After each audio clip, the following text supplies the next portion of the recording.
Andre the Beast. Andre the Beast. Change our lives. Andre the Beast. Yeah, yeah, yeah, yeah. He tapped in at the break of dawn. Told us King keep pushing on. Ice bath drip in the miles fell long. But your words kept us locked in strong. Hi, welcome to another exciting episode of the Andre the Beast Creighton Show. Another exciting show, definitely another exciting guest. Today, we're going to go into a beautiful young lady's quest to transform. And let me go a little bit deeper here. She's already had the mindset from day one. But then you grow up and you get involved in relationships, and everybody wants the husband, the wife, and the children, and what we might call the American dream. But somehow, somewhere along that line, everything doesn't turn out to be what we call a storybook. Then imagine on top of that, dealing with weight issues, obesity. And usually when it's obesity, it's usually met with a lot of discomforting things. People calling names behind your back, people closing doors and not giving you opportunities, people judging by what they see versus what's inside the heart and what's inside the mind.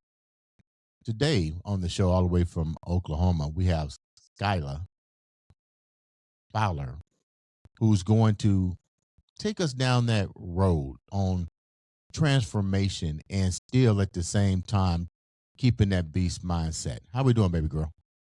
I'm doing great today. Just finished up my workout and breakfast, and I'm excited to be on the show. Wow. Finished up your workout. What was your workout like today? Tell me about that workout real quick. I had leg day. I did about 7 different things. Usually you want to do about 4 to 6 different things, but I mean, I push it. I usually do about 7 to 10 for my channel just so I can get out there and show y'all what's going on. And then I'm like, okay, y'all pick at least 3 of these and do them for me. So I did a few different exercises for the legs today, and it was pretty grueling. Okay. You know, before we get started, tell the viewers a little bit about who you are.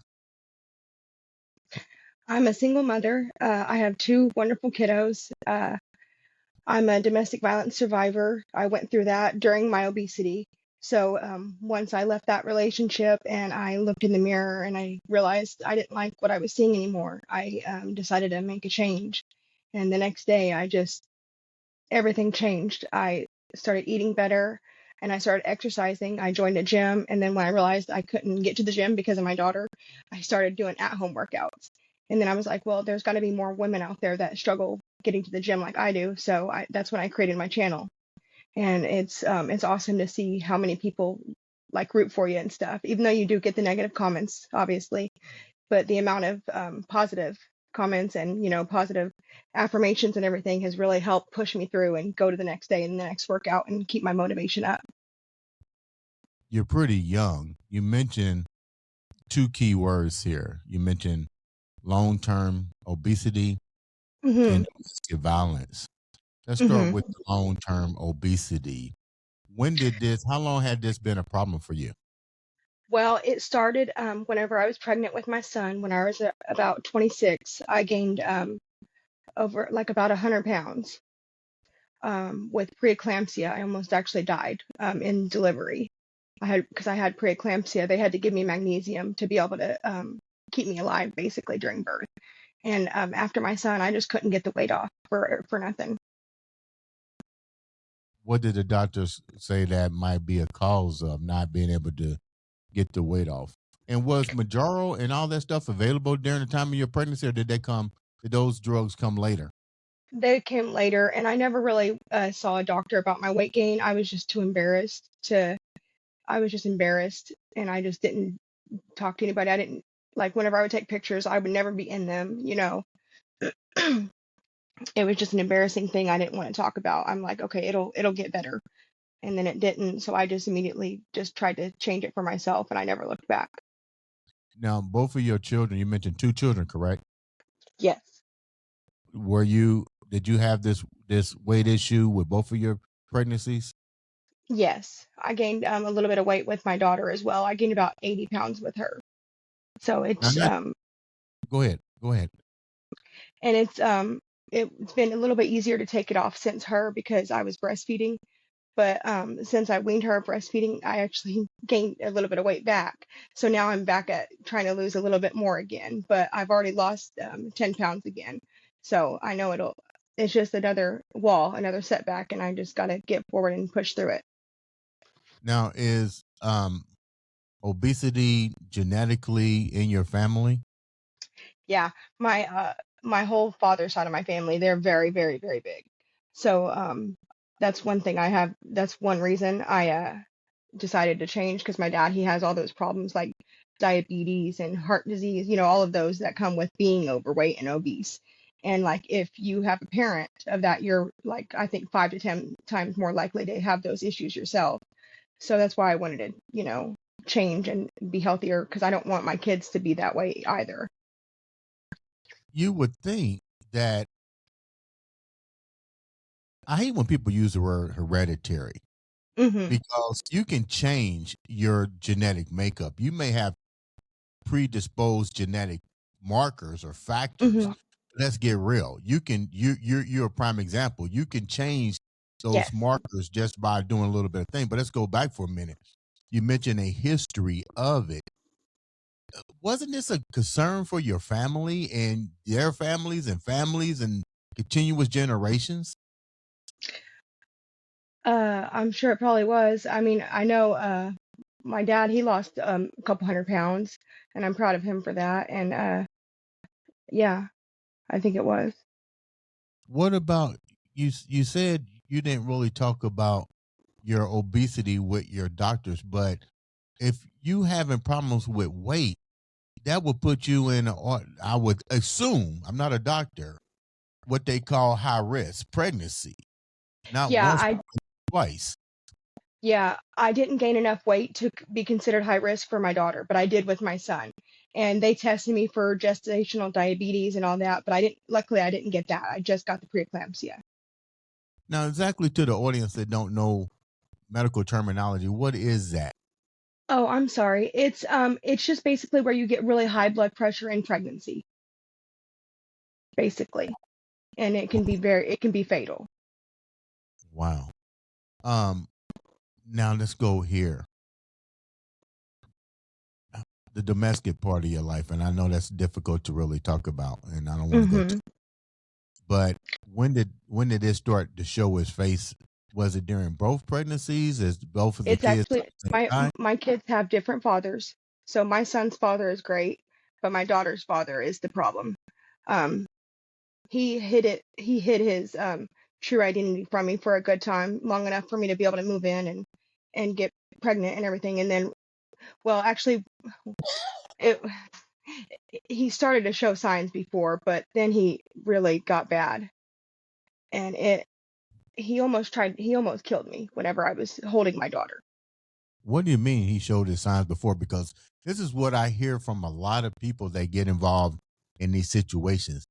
People who do this, men and women, because it's not just, Mhm. No. it's both sides of the spectrum. So I don't want to isolate. People show you who they are, and he showed you numerous times. So what Mhm. was it about it that you felt you was going to change or was going to be different? I fell for the, "Oh, I'm so sorry, I won't do it again," too many times until finally my daughter's life was put at risk, and that's whenever I decided to end it because her life was finally at risk, not just mine. Go back 1 minute. You said too many times. What's too many times? It happened a lot, like weekly for probably 2 years. I'm not trying to throw you up under the bus, and I sympathize with you. I know, why didn't I leave? And that's easier said than done. I hear that a lot, but let's look at it here. You seem to have a pretty strong support group with your Oh, yeah. family. Mhm. People probably seen what was going on. You have a child by another man prior to getting pregnant. So he's showing you domestic violence like at its fullest. I mean, you don't need glasses to see what's going on. Yeah. for 2 years? I mean, what was it about this guy for 2 years that you felt was going to be different after 2 years? I don't know. I just wanted to keep. I knew we had had a miscarriage, and that brought us closer. But at the same time, he was still acting out more, and I just stayed. I don't know how to explain it. He kept saying, "I promise, I'll get help. I won't drink anymore."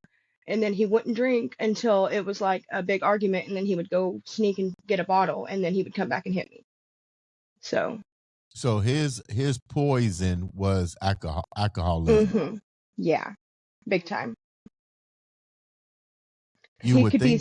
could be super nice, and normal when he wasn't drinking. But the moment he had a little bit too much to drink and he didn't know when to stop was his problem. He would finish a whole pint in like a sitting and then be completely like drunk off his butt. And that's when he would get really violent towards me. When he would come through, because you would think drinking that much, consuming that much alcohol, you don't remember too much of anything the next day, or Mm-mm. you passed out. What was his Yeah. reactions over a 2 year period? And let's go here before he had the daughter, and how was his demeanor when he would come through, and how was his demeanor when it was just your son? Uh, he was nice whenever it was just my son there. He would act normal, but if my son wasn't there, he was always so mean. And then like even with my daughter, like I was breastfeeding her and he hit me and tried to strangle me while I was breastfeeding her. What would be his reason for doing that when he would come through, and what would he say? He don't remember? He was mad at me. He thought I was still in love with my ex. He's crazy. Evidently you have a good relationship with your ex. You mean your son's father, correct? Yes, yes. I'm pretty sure if you have that kind of relationship, closeness with parenting with your ex, what was he saying about the situation? Because I'm pretty sure you shared this with him. How was he Yeah, going he didn't into his like me to crazy? talk to him at all. He didn't like me to talk to him at all. He was always like, "Why? You're gonna go over there and sleep with him?" I'm like, "No, I have to co-parent." And he just never believed me. He always thought I was gonna get with him or something like that. He was just paranoid. What did your son's father say? Because now you I got didn't let his him know child. any of that. Oh, he didn't know? Mm-mm. No, I actually didn't have my son over for quite a long time just because he threatened to hurt my son, and so if I left, and so I didn't know what to do. I didn't I never He was always really smart until the last time that he hit me to not leave marks. So I never had proof. So I was like, no one's gonna believe me. And then finally, whenever he hit me that last night, he hit me in my face. So I finally had proof. So I finally called the cops and he went to jail. How was he? And first of all, let me say thank you for being so transparent and coming on this show, showing that Yeah. you can be residual even in the face of adversity. And I know this is hard to talk about, but a lot of people need to listen. My Yeah, they question really do. here, my question here is: you said something I never even heard about. I seen this on television where police use books and all that to maybe not leave marks. But how was he beating you and not leaving any marks? He would well, we practiced jujitsu. So he would always leave marks where my marks would be for jujitsu training because I would get bruised from training and stuff. And he would use that as an excuse for where he would hit me or kick me there. And he'd be like, it would be easily explained away by jujitsu training, if that makes sense. Mhm. S- Does that make sense? Yeah, yeah. Let me Because ask a question.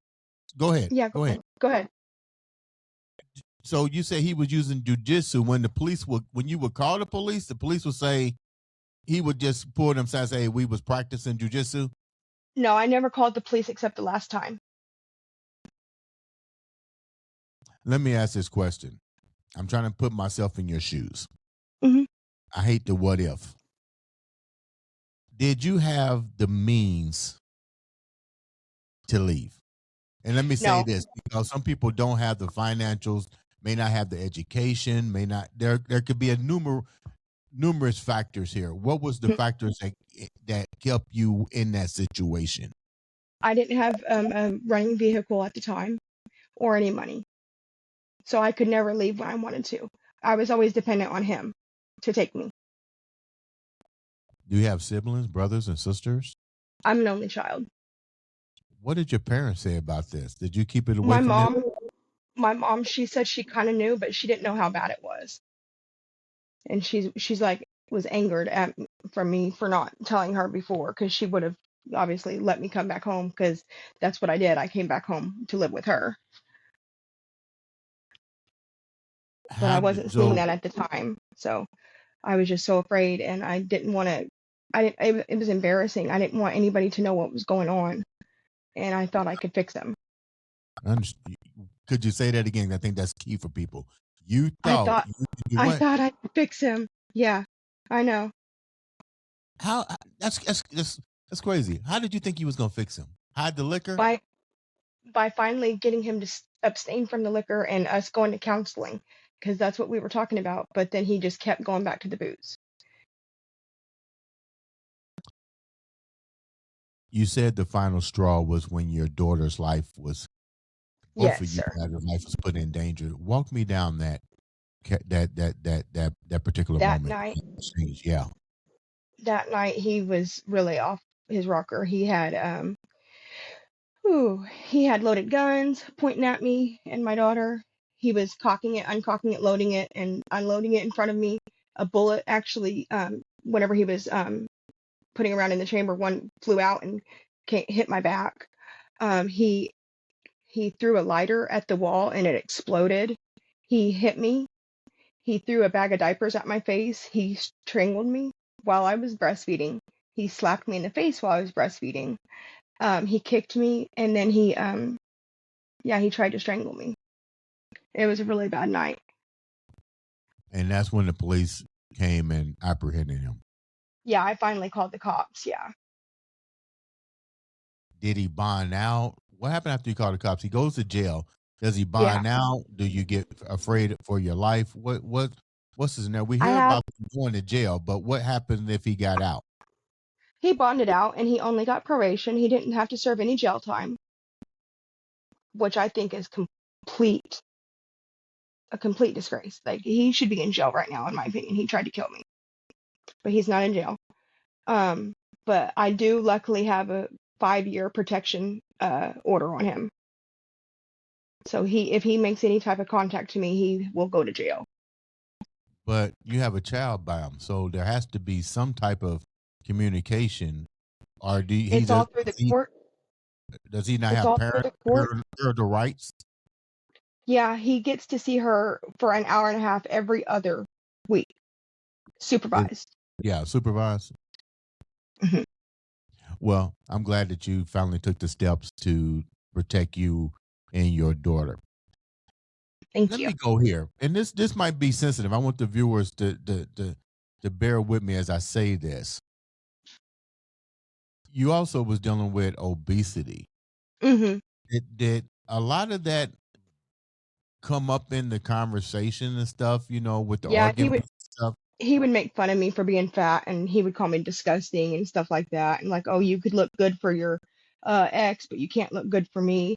And I would try and tell him, like, I had never had any kids back then. That's why I looked so good. And he just wouldn't get it. He just called me a fat slob and stuff like that. It was horrible. You said you looked in the mirror hmm and the reflection talked back to you, so to speak, and Yes. said, "Enough is enough." hmm What was the first step that you took in this journey? We know you walked away from that, but now you're going into a transformation that you Right. don't like what you see in the mirror. You're trying to change generational culture. What was the steps that you took, and how difficult was that for you? It was pretty difficult. I started eating better, which was the hardest part, and staying in a calorie deficit, which was the my hardest part, because I love food. I mean, I love food like it's no tomorrow, especially my sweets. I'm a little Debbie Queen. It has been really hard for me to you know, avoid the sweets. So that's why I've looked to internet and chat for like healthy sweet recipes. And that's one of the big things that's helped me is Googling sweet recipes or healthy recipes, like of my favorite things, but a healthy version of it. And whenever I dropped about 20 pounds doing that. And then after that, I was like, okay, I've lost a little bit of weight dieting. I want to lose a little bit more. So that's when I decided to join the gym. And I joined the gym, started working out, started tanning. I got a personal trainer, but then I got to where I couldn't afford the personal trainer. So I just decided to do everything at home via Google and chat. So that's what I've been doing. And then I was like, well, maybe people want to watch my journey. So that's why I started my channels, because I thought people would want to see my journey and learn how to do this stuff along with me. Because I mean, that's what I say in all my videos. It's not going to be perfect. If I'm doing it wrong, hey, let me know. If I'm doing a good job, let me know that too. And it's just kind of a learning process for me and my viewers, and it's just been great. You talked about the good, the bad, and the ugly of starting this journal on social media. What are some of the good things and what are some of the bad things? When the good things happen, it's really good because you're changing somebody's life. But we don't hear the bad things. Like, what are some of the things that might have derailed you had you not really changed your mindset? Well, something that could have really derailed me is whenever I weaned my daughter breastfeeding, I gained 30 pounds in 2 months. Like, that's insane. I've lost already 10 pounds of it, so I'm only up to 20 pounds right now. But that's another challenge that I'm going to be overcoming for my viewers and stuff like that. Like, I know I have advice on it now. I know how to get past this plateau if you gain weight after weaning, you know what I mean?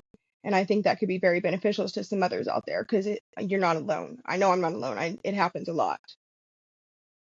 What are some of the things that the mothers who have been in a situation are telling you? Because, like you said, you're not the only one that's gone through this. Is why you created the channel.